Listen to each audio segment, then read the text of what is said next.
Hi everyone, అందరికీ నమస్కారం. నేను Revathi. Welcome back to rates kitchen. ఎలా ఉన్నారండి అందరూ? నేను బాగున్నాను. మీరందరూ ఇంకా బాగుండాలని మనస్ఫూర్తిగా కోరుకుంటూ ఈరోజు వీడియో స్టార్ట్ చేస్తున్నాను. ఈరోజు ఒక సూపర్ హెల్తీ రైస్ రెసిపీ చూపిస్తానండి. ఎటువంటి మసాలాలు లేకుండా ఈజీగా చేసుకునే ఒక రైస్ రెసిపీ. ఎన్నో ఔషధ గుణాలు కలిగి 300కి పైగా రోగాలకి చెక్ పెట్టగలిగే శక్తి ఉన్న మునగాకుతో రైస్ రెసిపీ. మునగాకుతో చాలా రెసిపీస్ రకరకాలుగా వండుకోవచ్చు కదండి. ఎప్పుడు చేసుకునే మునగాకు పప్పు కర్రీసే కాకుండా ఈరోజు ఒక వెరైటీ రైస్ చేసుకుందామండి. మన ఛానల్లో కొన్ని మునగాకు రెసిపీస్ ఆల్రెడీ చూపించాను. పైన ఐకార్డ్లో లింక్ ఇస్తాను, చూడగలరు. ఇది ఇప్పుడే కోసిన ఫ్రెష్ మునగాకు. మా ఫ్రెండ్ మణి వాళ్ళ ఇంట్లో చెట్టు ఉందండి, కోసి పంపించారు ఆవిడ. మనం దీంతో రైస్ చేసేసుకుందాం. ఇప్పుడు ఫస్ట్ కాడలు లేకుండా ఆకుని మాత్రం వలుచుకోవాలి. ఇలా వలుచుకున్న ఆకుల్ని శుభ్రంగా కడుక్కున్న తర్వాత ఒక బట్ట మీద వేసి బాగా తుడిచేసేయాలి. తర్వాత ఒక ప్లేట్లో పెట్టి కాసేపు గాలికి కానీ లేదా ఫ్యాన్ కింద పెడితే తేమ లేకుండా ఉంటుంది. అన్నం వండి ఒక ప్లేట్లో పరిచిపెట్టుకోవాలి. ఇవి వచ్చేసి 2 కప్పుల అన్నం. ఈ ప్రిపరేషన్స్ తర్వాత ప్యాన్లో 2 స్పూన్ల నూనె వేడి చేసుకోండి.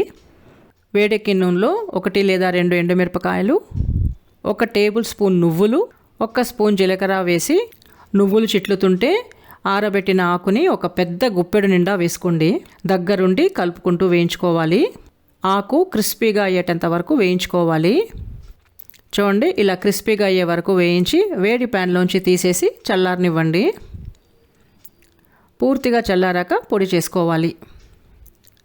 ఇలా కొంచెం బరకగా పొడి చేసుకోవాలి.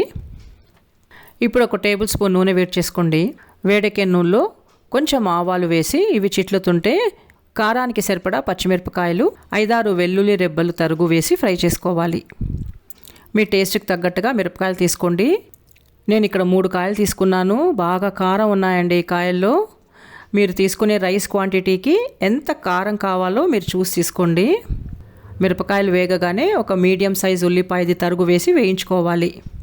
ఉల్లిపాయలు సగం వేగిన తర్వాత కొన్ని జీడిపప్పులు వేసుకోండి. జీడిపప్పులు వద్దనుకుంటే వేరుశెనగ గుళ్ళు వేసుకోండి. ఉల్లిపాయలు ఇలా బాగా వేగిన తర్వాత స్టవ్ ఫ్లేమ్ లోకి మార్చి పౌడర్ వేసుకోవాలి.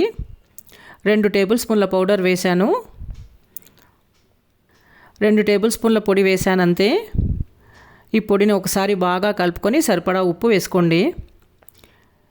ఇప్పుడు ఈ పౌడరు రైస్కి బాగా పట్టేలాగా కలుపుకోవాలి. ఈ పొడంతా బాగా రైస్లో మిక్స్ అయిపోయి ఈ రైస్ బాగా వేడెక్కేటంత వరకు సన్నని మంట మీద కలుపుకుంటూ ఉండాలి. ఇలా రైస్ బాగా వేడెక్కిన తర్వాత మీడియం సైజ్ నిమ్మకాయలోది 1/2 చెక్క నిమ్మరసం కలుపుకొని బాగా మిక్స్ చేసి స్టవ్ ఆఫ్ చేసేయాలి. ఈ హెల్తీ అండ్ టేస్టీ మునగాకు రైస్ని మీకు ఇష్టమైన రాయితా ఇంకా పాపడ్తో సర్వ్ చేయండి. మరో వీడియోతో కలుద్దాము. Thanks for watching and thank you for your time.